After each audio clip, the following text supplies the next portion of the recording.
Let's see who we got here.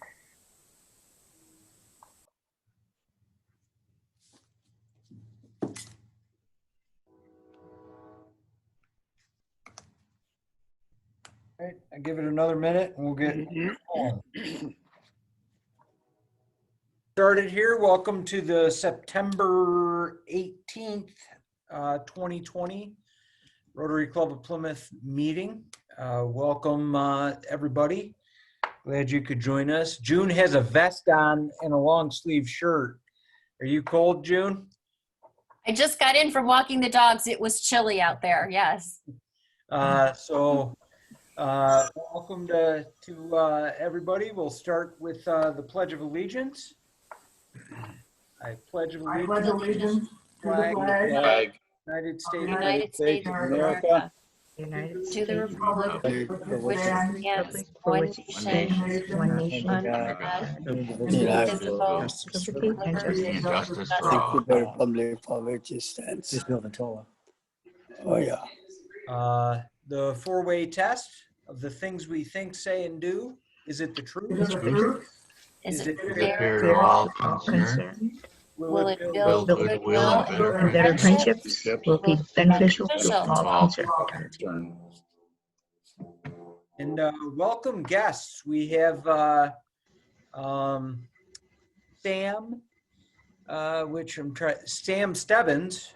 He had to scroll to his picture. He comes to us. He met Carol at the library. Can I increase the size of it? No. Recently moved into here. the area and is a digital media consultant. Do I have that right, Sam? Do you want to say hello real quick to everybody? Hello, digital marketing, search engine optimization, content writing, web development. Yeah. Okay. Sums it up. Welcome to the meeting. We're glad you're here. We have Wes Graff, who's the speaker, and Ron Schmeier, I see, is on. And Roger that. How you doing, John? good. How are you? Real good. And Hunkering down. I've been quarantining. My daughter got it. I don't know if you guys heard me. yeah, About a week ago, but she's on the mend, and of course, we're all being careful. oh well, I'm glad she's on the mend. Yeah. That's good to hear, and we'll keep her in our thoughts. And we have Habib. Hi, Habib. At Say the hello. park, Say hello. but Say hello. not. Say hello. Speak up. Say hello. John just said hello to you. Say hello. I see. Speak up. Tell him hi. Hi, Habib. Say hello. He can hear you. Hi, Now Habib. he's- Hi there. How are you? Good. You're on the line with everybody. We're glad to see you. Yeah. Now it looks proper. I can see you very well. Okay. How have you been doing? We're good. We're good. I We're Yeah. we're glad you're on with us today. We've missed you.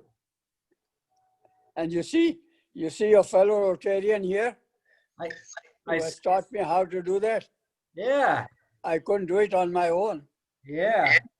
I see it. I see Dale at the barber shop all the time. So, Uh, thanks for doing that. oh, hi there. How are you?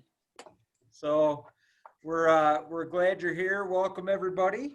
And the invocation is Jansen on. Okay. Well, I will spare Paul Sincock from having to stand up to take the invocation out of his wallet, unless he has a burning desire to do it. I'm happy to pinch hit. So if everybody would bow their head. Dear Lord, please help us to keep the goals and the ideals of Rotary, service above self, and building better friendships through service and understanding. Please guide our actions and help us use our talents and means to do good in the community and the world. please protect all Rotarians and troops and military and first responders and those dealing with the pandemic and other distress in the world. We just ask for your guidance and that you bless our fellowship and keep us ever mindful to the greater goal of Rotary, which is service above self. Amen. Amen. And the broadcaster is Danny. So if you have anything for the broadcaster, Dan's the man. Where's this picture taken at, Dan? It's pretty. Where is he? Where's the picture that I have of you, Danny? Where's that taken at? It was taken in Ireland 2 years ago. Oh, it's pretty. So he's the broadcaster. So if you have anything, go ahead and get it to him. Just a couple birthdays. We have one more coming up at the end of the month, but John Hammerink and Don Morgan celebrated yesterday.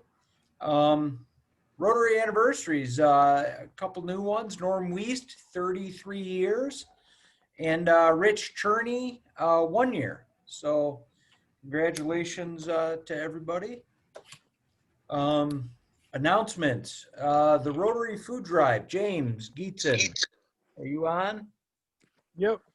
You want to give a quick update? And Yeah, we on Monday last weekend we did the food drive, and on Monday we delivered the food to the Salvation Army. They were very happy and excited that we were able to donate so much to them. They think that we collected around 3,000 pounds, and they were still getting donations in the middle of this week through the virtual Amazon wish list. So thank you to everybody that donated, volunteered, helped sort different things. It was very, very well received by the Salvation Army. yeah, and special thanks to Mary Lou, who took several shifts, and Penny and Rich took several shifts. Thanks to everybody who took a shift, but Mary Lou spent quite a bit of time over at West, as did Penny and James for kind of pulling it all together, and it was successful. We were out there and people saw us, and we did some good, and it'll help our neighbors in need. So, and thank you to Lake Trust Credit Union and Chris Priest, Plymouth Rock Productions, for the assistance. So the governor's golf outing is Monday, and if anybody wants to play, Russ Jones is looking for a partner. It's a noon tee time. You can call him, text him, or email him. So that's happening Monday in Dearborn, I believe. Thank you to, I'm guessing it's probably June and Mary Lou or Mary Lou, who appointed the mums Not me. in Rotary Park. No, did not do that. But they look lovely. Yeah, they do. Thank you Talk about it. to whoever did that. I have an idea who it is, but thank you. Thank you for doing it. It looks nice, and it's hard to believe it's mum season already, but here we are.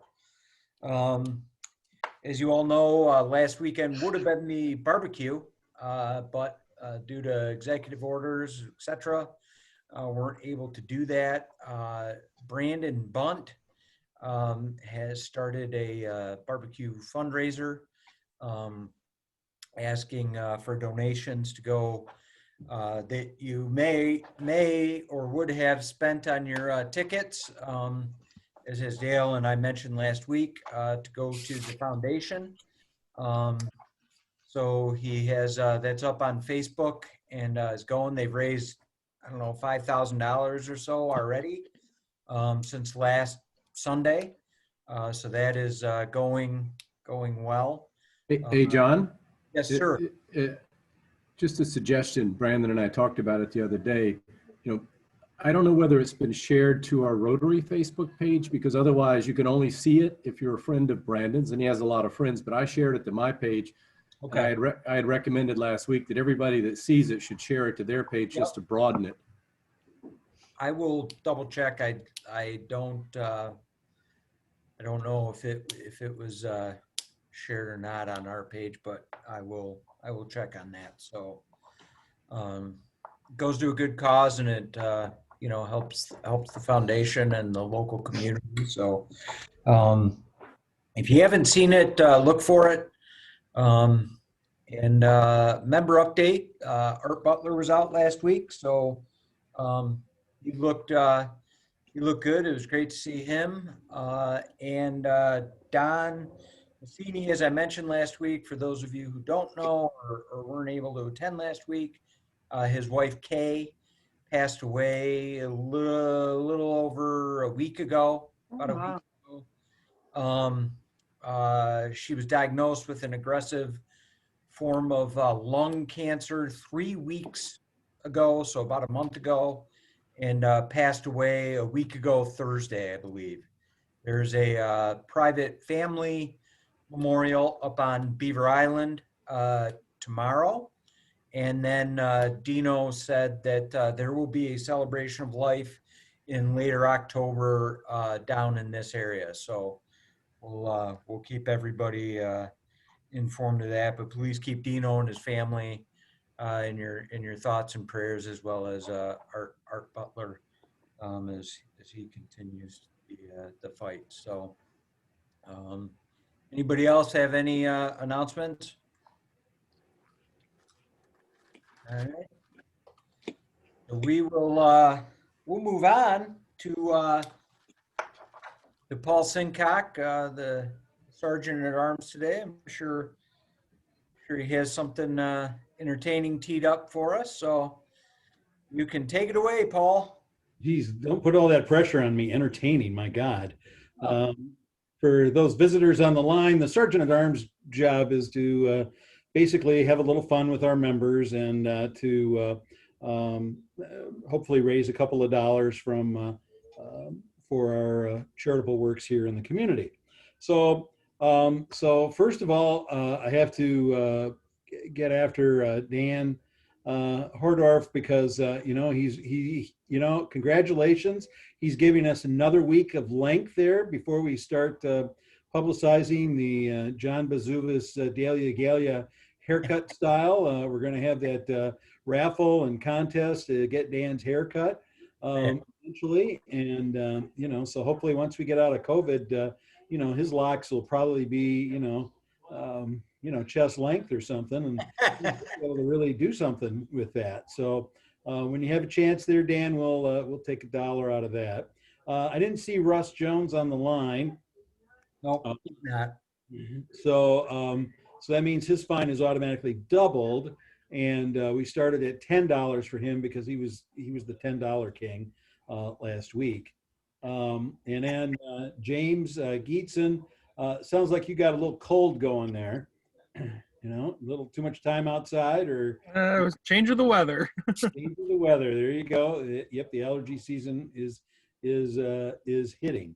Let's see. Tony Bruscato, you're going to get fined just because. Let's see who else is on here. June. It's not that cold yet. I understand that you did walk the dogs, and it is cool outside, but if you're walking the dogs, there should be a little action there, keep the blood going and everything moving there. So that's good. Let's see. Ed Schleck, looks like you're trying to hang out at Grand Hotel in Mackinac Island, and I know the weather's not like that today. I saw a picture from up there earlier today. So you're going to have to fine for trying to beat Bill Ventola from the person joining our meeting from the farthest distance. Billy, we're going to have to get you because I don't know, are you ever coming home, or are you just gonna stay in Alpena or wherever the heck you are? Who knows? But I want you to know that you're talking about the weather. I just uncovered my tomatoes so they wouldn't freeze last night. So it's a little nippy up here. Yeah, so Ed's sitting on the porch of Grand Hotel. It's just not happening. Not unless he's Beautiful having a day. hot- He would have his park on if he was. Yeah. All right. And so other than that, that's what I have for the group today. And because Russ raised a ton of money last week, so we can kind of go light this week, President John. So it's back to you. All right. Thank you, Mr. Paul. And last week, the rubber rotary slingshot chickens raised just over $50. So my wife thought I was nuts getting the slingshot chickens and a book about how to talk to chickens, but you know, whatever. Got to do what you got to do. So thank you, Mr. Paul. We will move on to our presentation today. James Geetson is going to introduce our speaker. Yeah, it's my honor. Today we have with us the director of the Plymouth Chamber of Commerce. It's a 690 member chamber, so there's a lot of moving parts there. You might know them because they're really what makes Plymouth rock. So please join me in welcoming the chamber director, Wes Graff. All right. Okay, I'm going to go fairly quickly today for everybody and just kind of cover 3 different areas. One is commercial development that's occurring or where it stands right now. That's what I get asked every time I speak. Then I'm going to talk about changes we can expect from COVID in our business world and some of our economy going forward. And then I'm going to finish up with a new initiative that the Chamber is launching that I want to highlight for everybody today. So first off, I'll talk about commercial development. As you know where the Kmart property is, Henry Ford Health System is going there. And I was actually just last night at a reception for the new president of Schoolcraft College, outdoors, socially distanced under a big tent. But I did talk to somebody from Henry Ford last night, and this is one of the facilities that they're targeting to not make any cutbacks on, but go fully in. They're really committed to the Plymouth market. They see a big opportunity here. Optimistically, it would open late 21, but probably in 22. But glad to see they're going full, ahead with their project. They're going to have an optical center out front. I'm not sure if they're going to do any other retail out front, and then they will have doctor's offices, an urgent care center, a lot of different pieces to that. I don't know if there's going to be any a surgical center in there or not, but there might be. So there's a lot of good pieces. That's going to be a nice healthcare facility for our community. And then if this is, the last I had heard over on Haggerty, right near there, where Mobus, it used to be called Mobus, and it is now Amazon is going to be moving in there with a fulfillment center, not huge, but a smaller fulfillment center that will employ over 1,000 people. Then at 5 Mile, we're still on the 5 Mile corridor up between Beck and Napier. We are still doing the Michigan International Technology Center up there, which is the development trying to between Northville and Northville Township and Wayne County and the state. They're all partners in this to attract high-tech development in the areas where DeHoco was, which is being remediated.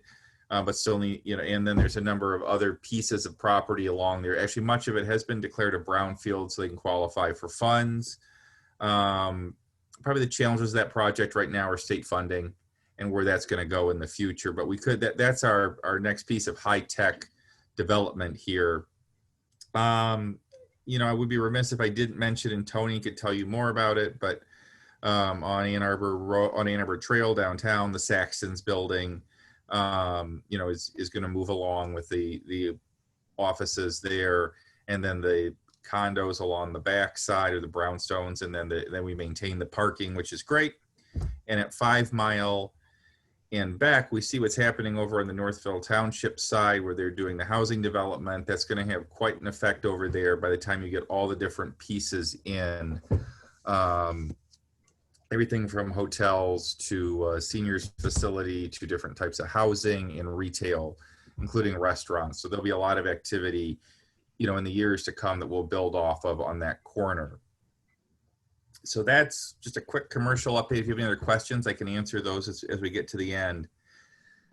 So I want to talk for a minute about changes from COVID, and what I kind of call the Zoomification of business, because there's a lot of things that are going to change going forward.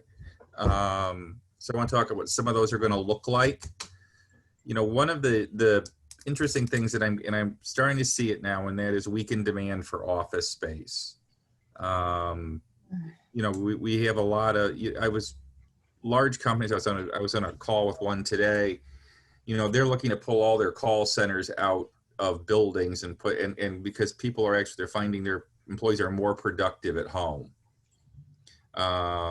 working from a call center, because the calls are just fed in, so it's really an easy fit for them. They can monitor it well. The employees appreciate it, and those, you're in a lot. And there's another company, actually it's Ford. Talk to their salaried staff, and they're looking at possibly 2 to 3 days a week at home going forward is what they would like to do. So you're going to see a lot more people, even if there is office space being used, working from home. And most large companies that I have spoke with are looking to shed office space in the next few years. So I think that's going to be a big change, particularly for larger metropolitan areas and communities with very large offices. In our small offices, we're seeing tenants moving out and headed home. They often have the office to meet with clients. They're finding out clients like meeting online with them, depending on what they're doing. I know with my financial advisor, it was nice to see him, but when we moved to the west side of the state, he'd come in and we'd visit him once or twice a year. Now we can Zoom with him whenever we want to, and it works out just as well. I can put our documents online for us to watch or to look at while we're talking. Which is probably going to mean that going forward, and some of you might have seen designs, a new kind of office space, a lot of shared workspace, a more open, people will be using it just differently. You'll see, I think, more conference facilities being rented on a part-time basis for different things, meeting space, but not necessarily, the traditional offices. I think you're going to see some of that go away. Not completely, but definitely smaller. So then we talk about hiring. One of the biggest issues we have in this community is hiring people. And for the top, we have had traditionally 3 to 4 times as many engineering jobs as we have had skilled trades. You always hear about all the lack of skilled trades. But in engineering, they've had a hard time finding people. Well, now they're more comfortable with people working off site. So I think you're going to see more, and we're hearing a lot about it, people hiring people from all over the country, all over the world, and just engaging them through an online community. And they're finding that's really working well for them in their workspace. So that may actually solve some of those issues that we've had going forward. And I think we're going to see a lot more of that in years to come. Engineering, tech, any kind of programming. I talked earlier about services, particularly call centers. A lot of that's going to be moving to homes, I think, eventually.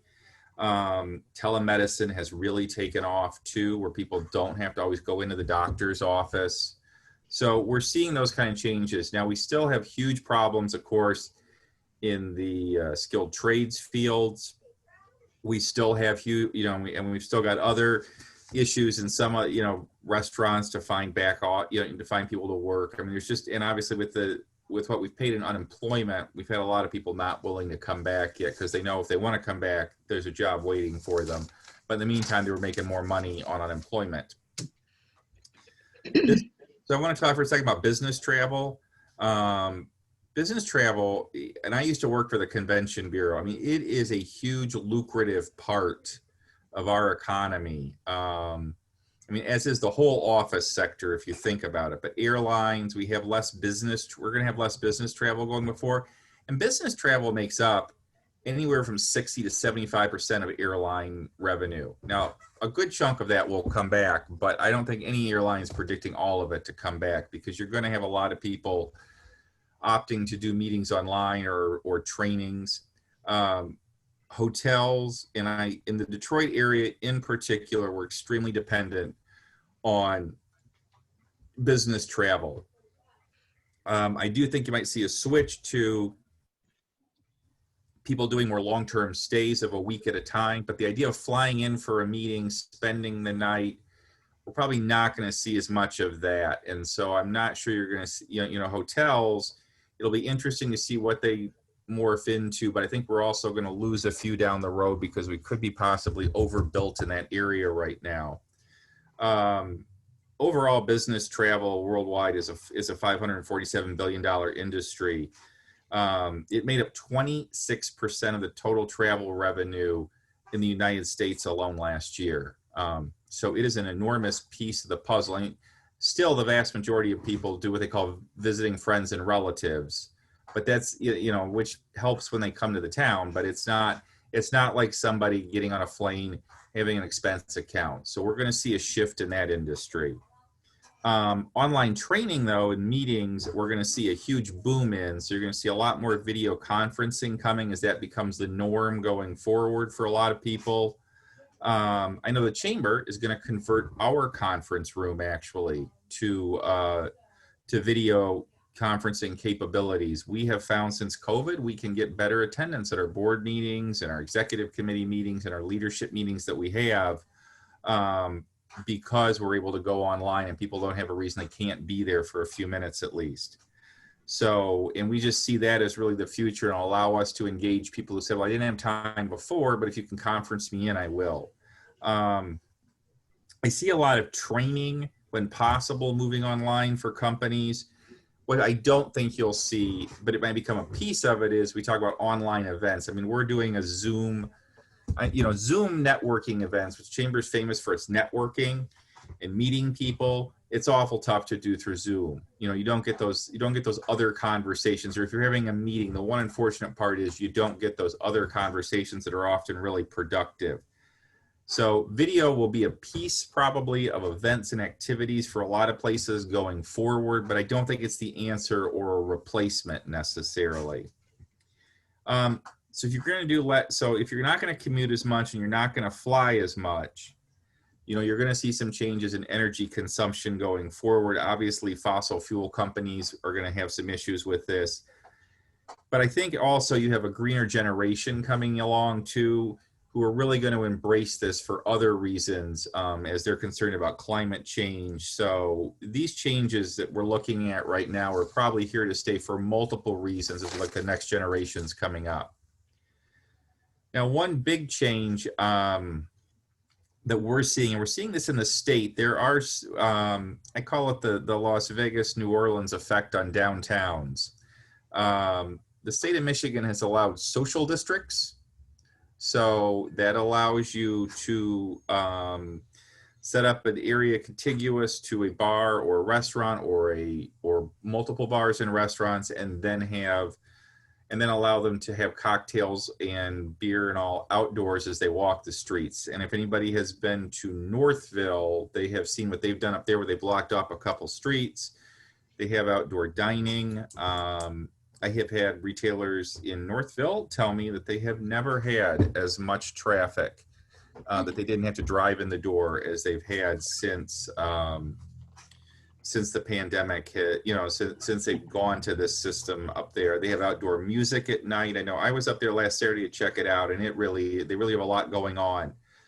So, and I know some other communities, Belleville has embraced that. Some of the up north tourist communities have embraced that. So I know Plymouth has talked about it. I really have a lot of respect for our city not doing social districts during COVID, because let's face it, the masks go down, people start to drink and they get together. It's not what we're trying to do.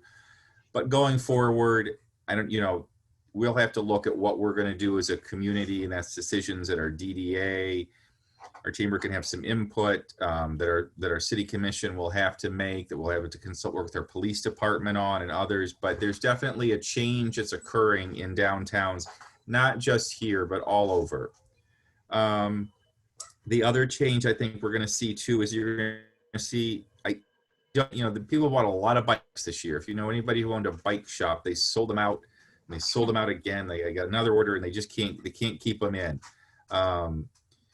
Campers and camping has become enormous this summer because all you can do is you're safe outside, and national parks and state parks are seeing record attendance.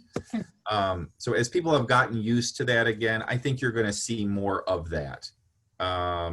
And more of those kinds of trips and activities. So that again will change things a little bit. And if you're not camping, if you're camping, you're not staying in a hotel. So again, our travel industry will have to adapt to that. And you might see more hotels being built near state parks and national parks eventually if they see enough activity and value in that. But I will tell you this, I think in the second half of 2021, we will see a lot of big events and big crowds. And so, but to get us kicked off on that, the Chamber has helped with that. You might have noticed that we are about to be invaded. If you've driven by Kellogg Park, there's a lot of hay bales out. And we're going to have 100 of our scariest friends show up for our scarecrows in the park. So we really appreciate all of our businesses and community members who have sponsored those. And there will be 100 scarecrows put up in the next week that will be up through the holidays. Another event that we had that has worked out very well this summer has been our farmers market. People are amazing. Right now we have almost completely 100% masking in the market. So we're really pleased to see that. We have a record number of vendors this year. So the activity in the market has been good. And I think that'll only increase next year as people who are immunocompromised are feeling more comfortable to come out also. So I want to finish up with one last piece. And you are the first group outside of the Chamber, outside of our board of directors that I have talked to about this. But we are going to start a new campaign. As many of you know, we used to do or we did until this year, a big auction, which we obviously cannot do because you're allowed to have 10 people inside, and we used to get 500 plus. So we're going to have a campaign called Revive and Thrive 2021. And in Revive and Thrive, the idea of this is to help our businesses and our community get through the next 6 to 8 months, a lot of which is going to be inside. And then as we are hopefully coming out of the pandemic in late spring, early summer, as the restrictions are slowly being lifted and then completely hopefully lifted once we get the vaccines distributed more widely, we can then thrive. So there's two pieces to that campaign. Or there's three pieces. One is some chamber activities and events that we have planned for our members. Another piece is that we're going to be asking our members who are willing to support this drive to help pay for memberships for members who are unable to. We have a number of companies that are unable to participate in membership. And so the donations that come for this will also help us to sponsor members so we can continue to serve them. So that'll be a piece of it. But one of the biggest pieces that the community will see and that you will see is a large community promotional campaign on a number of fronts to get people to support our local businesses and to remind them what a wonderful place that Plymouth is and the quality of life that we have. So we have, as many of you might know, we have over 30,000 people that follow us on social media, with about 25,000 of them on Facebook. Which has been a huge advantage for us over the years. We have 5,100 visitors that come to our website every month. For this campaign, we have actually invested and created a small studio in our back room, and we are also able to take that on the road. So we're going to do a lot more video and higher quality photos. You're going to see signs. We are working on new banners to be used. There's a lot of virtual portions to this campaign. We're going to be providing window clings for all of our members and plaques for investors for their offices that they're contributing, as we like to say, help us revive and thrive by paying it forward. So those are all some big pieces of the campaign itself. There are some, and while we're doing the campaign, there's just different pieces. So we're going to start off in October with a costume contest, since there is no Pumpkin Palooza this year, but we're going to do an online virtual costume contest. Starting in late October through April, we're going to be promoting restaurants for takeout, dining options, catering. We're going to do holiday shopping. November through December, we're going to feature history with now and then pictures on Throwback Thursdays, November through April. Celebrating education on November through April for our education heroes. We're going to do charitable and nonprofits, featuring them throughout the campaign. We are looking to do things for healthcare. January will be Healthcare, Wellness, and Fitness Promotion Month. We want to do a virtual art show in January. We want to do virtual music with groups like our Michigan Philharmonic and other locals in February. There's other campaigns for other designated smaller industries. And then also Reading Month, as Carol knows, is in March. And so we would like to promote that. And of course, we will heavily be pushing people to go out to the library. We'll be working with companies who are looking for employees to also promote local options, because we've got a lot of people who are going to come off unemployment and need to work. So that is, a bit. Then when this all gets done, one of our biggest events is called Showcase Taste of Plymouth, which is a big business trade show here locally that the community comes to, and it is also a great food tasting. And we are looking to kick things back off in Plymouth at our Showcase Taste of Plymouth. We're also going to do a big awards celebration to celebrate folks who were COVID heroes to get us all through this, and include some of our regular business awards that we do. So I am going to show you something. John, can you put me on the main screen? Yep. Let me. I'm going to go really old school, just hold a piece of paper up, but you're going to be the first folks. What I'm going to do. Do you have it digitally? Do you want to share it? No, I just want to pop it up. So if you can see this, it's backwards, unfortunately. It's forwards for you. So that is the logo that we're going to be using for this campaign. So you will see this in many places starting in about November and throughout the entire campaign. And we would love to get pictures of people and people from your club and all over holding these up, sending us pictures, taking them, and we will we'll put you up on our social media and on our website and other places, because we really want to get people to buy in that we're all in this together and we're going to revive and thrive. And we're going to be reaching out now that we've finalized what we're doing with the campaign. We're going to be reaching out and looking for partners in all kinds of ways. So it could be the Rotary, it'll be our municipalities. Obviously our businesses and our members will be the supporters of the campaign financially to make it work. So that's everything that I have today. Is there any questions I can answer for anybody?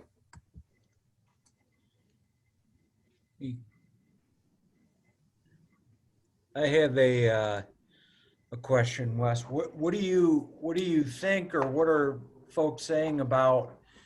Because I'm seeing the same thing and hearing the same thing about offices or large office spaces probably not being used as such anymore. Is there any indication what some of those property owners and folks are thinking about using those buildings for? Are there any ideas out there? No, I think everybody's still trying to figure out in shell shock about what to do. And then, and what happens, I don't think you can judge the world on during a pandemic time completely. I mean, we will see some shifting, and we know that. And there will be some people who work at home for a while and figure out that really it's kind of noisy and I don't like it so much and it doesn't work for me. So they're going to want a space back. So I think it's going to have to work itself out over time. The one thing I have seen, and I think these open office concepts that people can come in, rotate through, where they may have meeting spaces because they need to come in and team up together because they'd like to meet in person once in a while, or go through and work together on a hands-on project.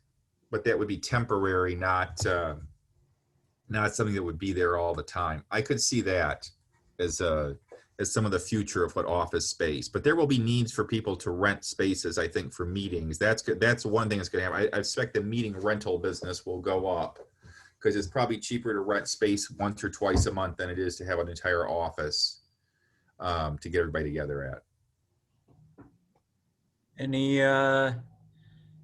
Any other questions I got for, one. Somebody said, do you know if there's any new tenants for Panera? I have heard of one office that is very serious about going in there. Unfortunately, that would be a great location for a restaurant corporation to put a restaurant in, a large, but I don't know any restaurant corporations that are putting anything in right now because of everything at being at 50% capacity nationwide, and particularly going into winter. So I don't see a restaurant right now jumping on it, and I don't know what will happen long term, but and maybe an office would want to, it's expensive space too, so that's a bit of a challenge. yes. Anything else? All right, well, oh, wait. Oh, why 3 lanes on South Main Street? John, you can do that better than I can. So that was the 3 lanes is it went from 2 lanes northbound, 2 lanes southbound to 1 lane in each direction with a turn lane and bike lanes on either side of the road between Ann Arbor Trail and Byron up at Ann Arbor Road. And that was part of the city's movement toward a multimodal transportation or pedestrian-oriented transportation. Lots of communities and areas are putting in bike lanes as folks use bikes more, especially now. Clearly traffic is reduced because lots of people are working from home as we speak. And so that was decided on by the city commission as a step they wanted to take, and it has come to fruition. So the center lane. All those bicycles that those bike shops you sold, all those bicycles got to go somewhere, and that's where they're going. And public service announcement, the center lane is a turn lane, not a passing lane. So if you forget that, we have some folks that will be in vehicles with red and blue lights on them that are going to help remind some folks until people get used to it. But, overall, and Paul and Poorman can probably comment on this, we've had good feedback so far. I see them getting used regularly. So that's what those are. I saw a couple more chats. I know one of my staff members here lives right on Main Street and is very happy to not have cars racing up and down Main once this went in. So, but I do think we're seeing, we're fortunate to have put the bike lanes in at this time, because I do think there is going to be a big shift to a lot more bikes, a lot more people at home, and a little less traffic on the road. So we're really going to see a change in the next 10 years of how people use their communities and how they use their downtowns, both given a change in their work style and some of the things that they've found that they like doing, like biking, which you may not have done for a long time. So, we've got, that's a good first step into where we're probably going to have to move to going forward to remain a relevant and exciting and vibrant, and as we say, place that rocks in Plymouth. I can say that I used the bike lanes this morning, by the way. Okay. Yep. Someone said, can you tell us about the development on Joy and Napier? And my simple answer is no. I don't know too much about it. If Kurt was on the call, he could probably tell you a little more than I could. So I will apologize, but I don't have too much detail on that one. And the next one is additional bike lanes planned downtown. It's something, that we're looking at, and as we plan the upcoming, when I say we, I mean the city commission and the city administration, the next round of infrastructure projects.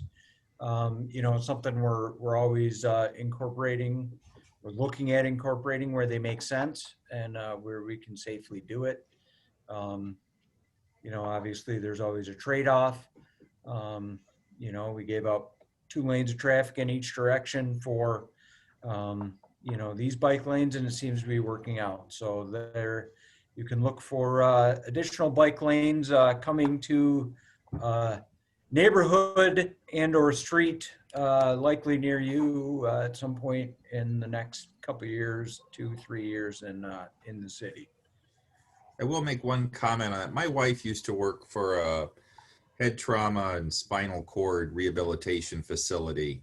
And unfortunately, bike accidents are a big piece of what we see there. So, you know, as a community and as service clubs and leaders in the community, we really need to probably stress with people, it is important to wear helmets, particularly if you're biking right next to cars. But that, I mean, if you know, it just completely changes a family's life when something happens. So the more that we as a community as a whole, we've done a great job. I've seen it with masks. Plymouth is one of the best mask communities I've seen so far, and I'm so proud of that. We can do the same thing with bike helmets too. Yep.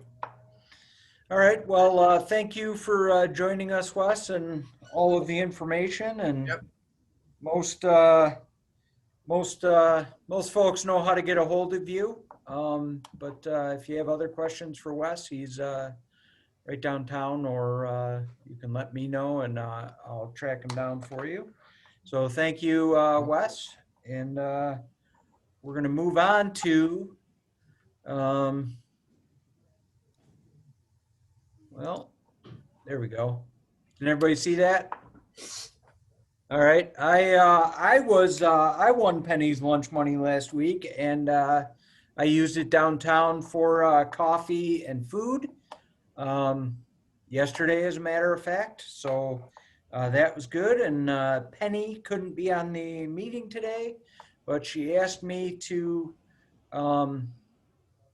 award her lunch money again and let her know who it is, and she will get you the it's a $15 gift card from the chamber. So James, do you have a lucky winner for us? I need Wes to pick a number between 1 and 21. I'll pick 21.